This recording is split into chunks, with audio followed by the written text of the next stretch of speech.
Educators once thought that literacy was a singular concept, where it began with pen and paper and ended at an individual's ability to read and write.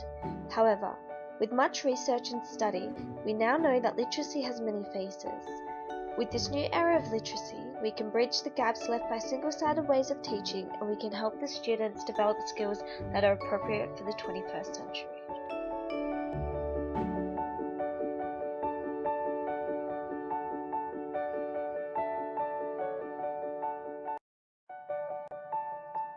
Our students will already be using multimodal text, and probably without realizing it. The many different devices and tools that students are exposed to are the building blocks for their understanding of multimodality. Tools such as mobile phones and tablets aid in the exposure of multimodal texts. For example, Facebook consists of visual, written, and oral texts, where one post may contain words, a picture, and sounds. Although being able to read and write speaks for itself in terms of usefulness and importance, it is also important that, as teachers, we also include the many different types of ways in which we can read and write. For instance, students need to be able to analyze different texts for social, educational, and professional spheres. As Jenkins states, we are moving away from a world in which only some produce and many consume media, towards one in which everyone has a more active state in the culture that is being produced. It is therefore important that each student has an understanding of how culture operates and how their actions impact those outcomes within those social worlds.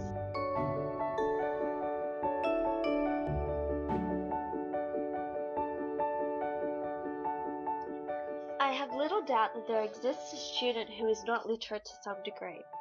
Henderson states that there are two forms of literacy practices.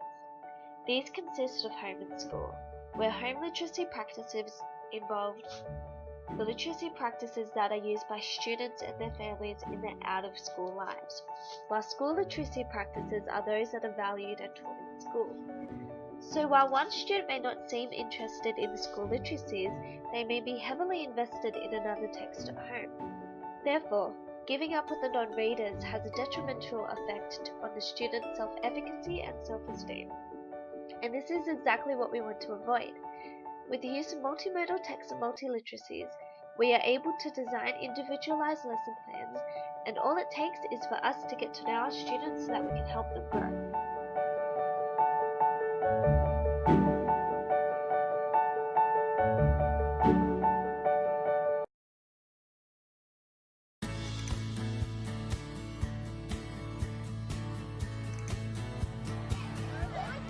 When Miss Croc told the class that we were doing a Skype call to a classroom in New Zealand, everyone jumped out of their seats and they were like screaming.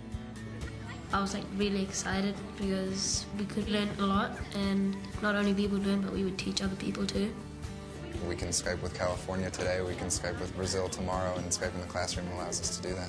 All you have to do is press a button. In their time zone, they're actually so much ahead of us that they're a day ahead of us. Today it's Wednesday for them, but it's Tuesday for us, and it's definitely talking to people in the future because they're further into their life than us. Everyone breathe.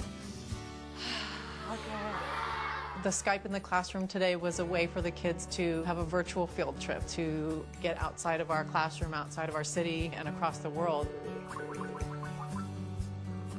Okay, cool. Hey guys. So if you guys are ready, we'll start with the national anthem first. Here we go. I loved that they sang their national anthem at the beginning. I thought that was just really welcoming and just right away gave us a sense that they had pride in their country. They sang it in English and they sang it in Maori, which is their native language. God defend New Zealand.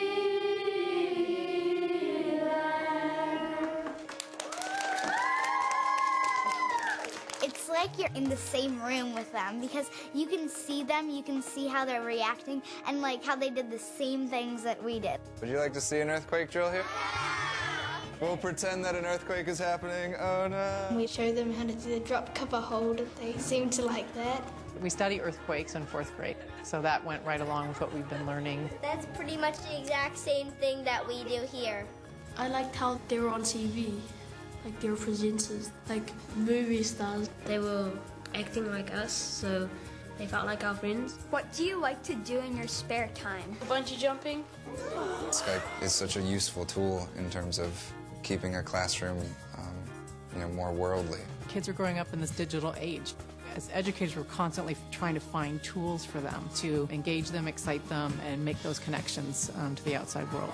Miss Croc always wants to bring technology to us, and it's fun to have a teacher learning with you. Thank you for Skyping with us. It was very interesting to learn about your country, and we hope we can connect soon. Bye. Bye.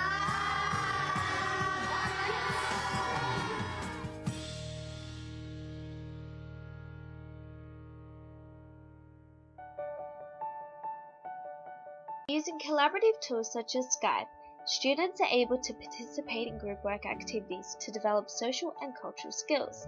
Students are able to communicate with other students from other areas or countries via the internet and share ideas on certain topics such as popular culture or continuity change.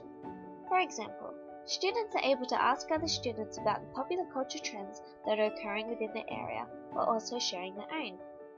With this, students are able to share their knowledge to other students in order to develop authentic social and cultural bonds that we would not otherwise be able to with a pen and paper.